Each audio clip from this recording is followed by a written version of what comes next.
پاکستان کے تمام مکاتب فکر کے ممتاز اور جید علماء کرام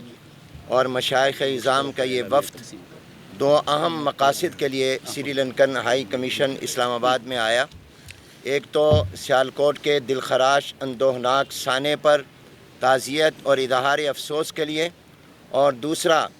سری لنکن ہائی کمشنر کے ذریعے سری لنکا کی حکومت، عوام اور خاص طور پر جو اس سانے کا شکار ہوئے ان کے خاندان سے یکجہتی کا اظہار کرتے ہوئے اس بات کا یقین دلانے کے لیے کہ انشاءاللہ حکومت پاکستان